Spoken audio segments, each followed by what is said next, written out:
Salut à tous, aujourd'hui je vais vous parler d'intelligence artificielle.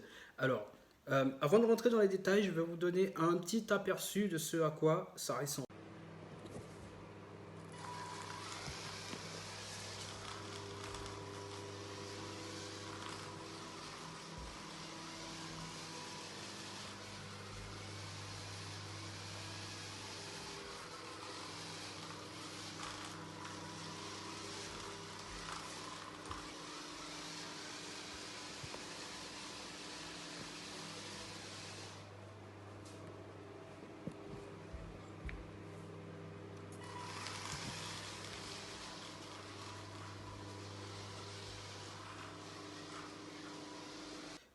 Alors, vous venez de voir dans la vidéo un petit robot assez intelligent que j'ai conçu qui a la capacité de suivre une ligne noire et vraiment quelle que soit la forme de cette ligne, hein, qui suit vraiment les courbes et autres.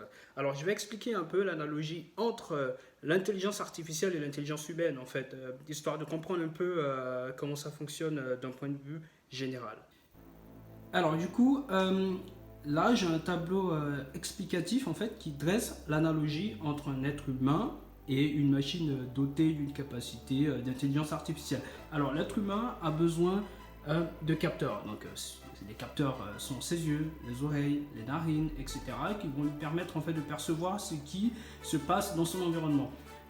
Par analogie avec une machine intelligente, on a des capteurs, donc ça peut être des capteurs infrarouges, des capteurs ultrasoniques, des capteurs radar, lidar, des caméras pour permettre en fait à la machine de percevoir ce qui se passe dans son environnement.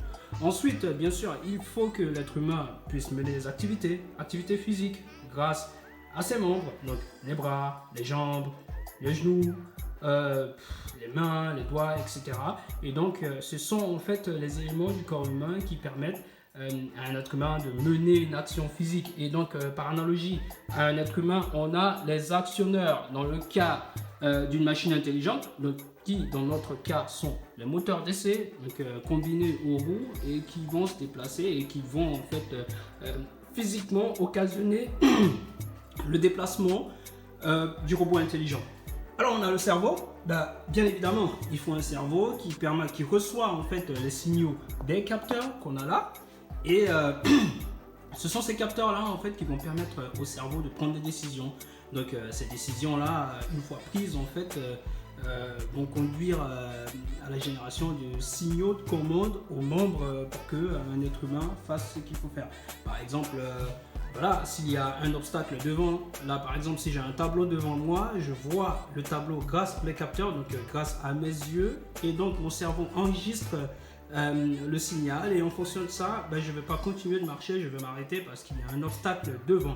Alors c'est pareil pour un robot intelligent, donc doté d'intelligence artificielle, il a ce qu'on appelle un microcontrôleur, il y a aussi des microprocesseurs, ça dépend en fait de, comment dirais-je, de l'architecture matérielle en fait du robot, mais en général on parle de CPU, donc Central Processing Unit en anglais, donc qui et en fait, le processeur dans lequel un logiciel est implanté, et c'est ce logiciel-là qui, en fait, j'ai envie de dire, l'âme du processeur, l'âme du matériel, donc l'âme justement qui insuffle cette intelligence au robot.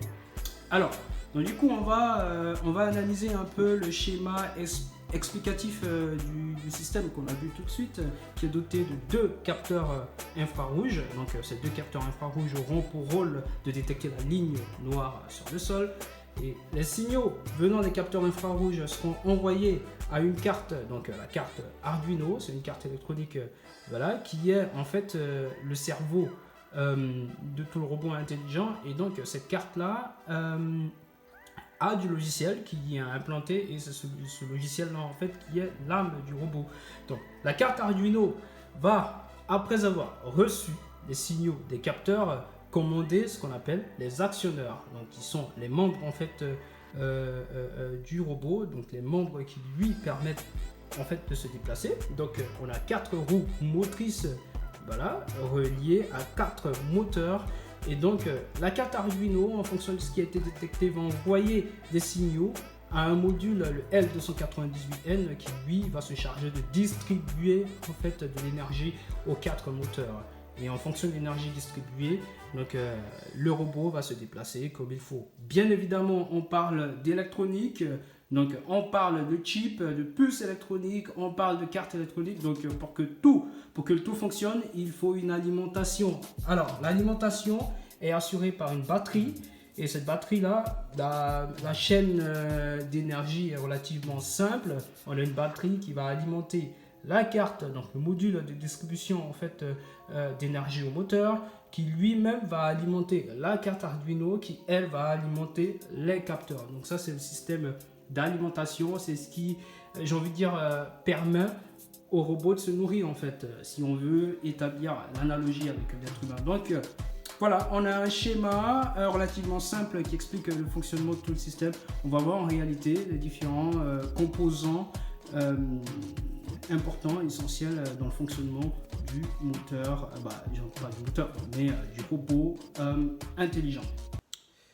Et donc là, je vais montrer les différents éléments du robot intelligent qu'on a. Donc je vais commencer par les capteurs infrarouges. Donc ce sont ces capteurs-là, ils sont relativement simples. Donc c'est eux qui vont en fait détecter la ligne noire en fonction des couleurs détectées sur le sol. Donc c'est ce qu'on a d'abord dans un premier temps. Et ensuite on a le cerveau, donc le cerveau de tout le robot, la carte Arduino. Donc le logiciel sera implanté dans cette carte, donc logiciel embarqué. Et nous avons le module L98N, donc c'est ce module en fait qui va distribuer les signaux de commande venant de la carte Arduino. Et bien évidemment, nous avons les moteurs à courant continu, donc les moteurs DC qui eux en fait seront combinés aux roues qu'on a. Et c'est la rotation en fait de chaque moteur DC qui va occasionner la rotation de chaque roue et donc occasionner le mouvement du robot en fonction de ce qu'on veut. Alors du coup, voilà, c'est tout simplement tout le circuit qu'on a. J'ai envie de dire tous les composants qu'on a en fait dans le robot pour qu'il fonctionne normalement. Bien évidemment, il faut une alimentation de tout le circuit, de tout le système. Donc batterie. Donc je peux faire une batterie rechargeable, lithium-ion, qui va se charger de l'alimentation de tout le système. Alors finalement, ça donne quoi? Ça donne ça. Voilà, j'ai les 4 moteurs imbriqués sur mon châssis. J'ai mes composants qui sont là. Bien sûr, tous les signaux sont transmis via de petits jumper cables, comme on dit en anglais. Alors, je vais essayer de donner un petit exemple de ce qui se passe en alimentant tout le système avec une batterie lithium-ion. Et on voit la rotation des roues en fonction de ce qui se passe. Voilà. Tout dépend aussi de la tension qui est appliquée au module, à tout le système. Et donc là, on a rotation de chaque roue. Voilà. Donc, en gros, c'est un peu comme ça que ça fonctionne, les systèmes d'intelligence artificielle. Et donc, je vais vous laisser savourer le reste de la vidéo à partir de la démo.